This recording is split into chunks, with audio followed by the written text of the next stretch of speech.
Bienvenue sur Classique en lecture. Ballade en prose, Le sous-préfet au chant, extrait des Lettres de Montmoulin d'Alphonse Daudet, lu par Iris. Monsieur le sous-préfet est en tournée. Cocher devant, laquais derrière, la calèche de la sous-préfecture l'emporte majestueusement au concours régional de la Combe-aux-Fées.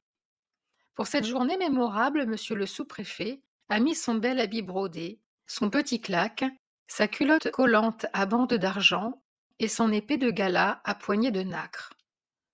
Sur les genoux repose une grande serviette en chagrin gaufré qu'il regarde tristement.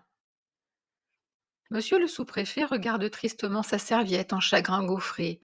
Il songe au fameux discours qu'il va falloir prononcer tout à l'heure devant les habitants de la Combe-aux-Fées. Messieurs et chers administrés.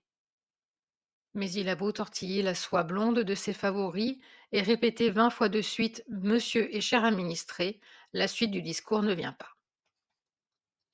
La suite du discours ne vient pas, il fait si chaud dans cette calèche. À perte de vue, la route de la Combe-aux-Fées poudroie sous le soleil du midi.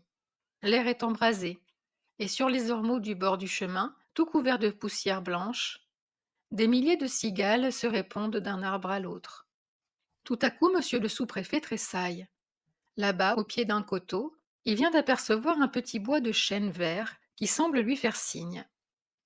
Le petit bois de chêne vert semble lui faire signe.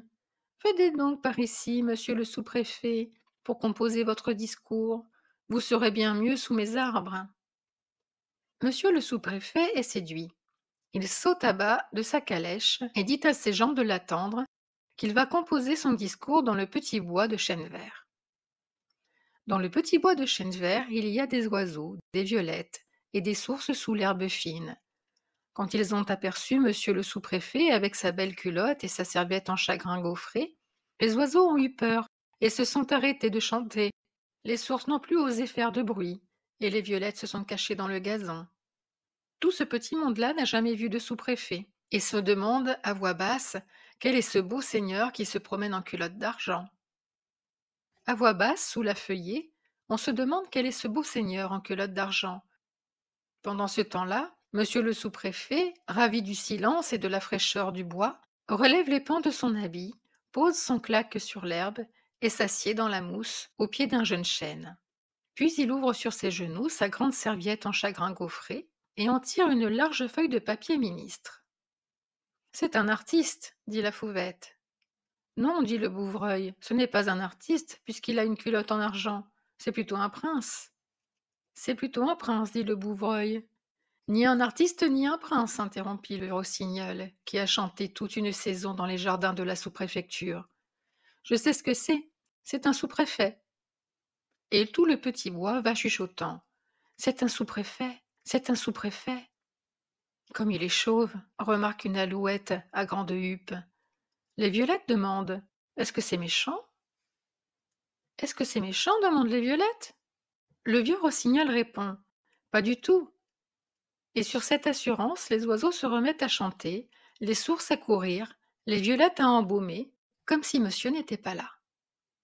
Impassible au milieu de tout ce joli tapage, monsieur le sous-préfet invoque dans son cœur la muse des comices agricoles et le crayon levé commence à déclamer de sa voix de cérémonie. Messieurs et chers administrés. Monsieur et cher administré, dit le sous-préfet de sa voix de cérémonie. Un éclat de rire l'interrompt. Il se retourne et ne voit rien qu'un gros pivert qui le regarde en riant, perché sur son claque. Le sous-préfet hausse les épaules et veut continuer son discours.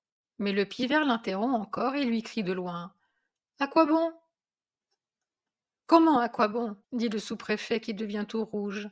Et chassant d'un geste cette bête effrontée, il reprend de plus belle. « Messieurs et chers administrés. »« Messieurs et chers administrés, » a repris le sous-préfet de plus belle. Mais alors voilà les petites violettes qui se haussent vers lui sur le bout de leurs tiges et qui lui disent doucement « Monsieur le préfet, sentez-vous comme nous sentons bon ?» Et les sources lui font, sous la mousse, une musique divine. Et dans les branches au-dessus de sa tête, des tas de fauvettes viennent lui chanter les plus jolis airs. et tout le petit bois conspire pour l'empêcher de composer son discours. Tout le petit bois conspire pour l'empêcher de composer son discours. Monsieur le sous-préfet, grisé de parfum, ivre de musique, essaye vainement de résister au nouveau charme qui l'envahit. Il s'accoude sur l'herbe, dégrafe son bel habit, balbutie encore 2 ou 3 fois. Messieurs et chers administrés, messieurs et chers admis, messieurs et chers... Puis il envoie les administrés au diable. Et la muse des comices agricoles n'a plus qu'à se voiler la face. Voile-toi la face, ô muse des comices agricoles! Lorsqu'au bout d'une heure, les gens de la sous-préfecture, inquiets de leur maître, sont entrés dans le petit bois, ils ont vu un spectacle qui les a fait reculer d'horreur. Monsieur le sous-préfet était couché sur le ventre, dans l'herbe, débraillé comme un bohème. Il avait mis son habit bas, et tout en mâchonnant des violettes, monsieur le sous-préfet faisait des vers. Merci d'avoir écouté le sous-préfet au chant sur Classique en lecture. Si cette vidéo vous a plu, vous pouvez la partager et la commenter. N'hésitez pas à liker, vous abonner et activer la cloche des notifications pour être prévenu lorsque je sors une nouvelle vidéo de lecture. À très vite sur Classique en lecture.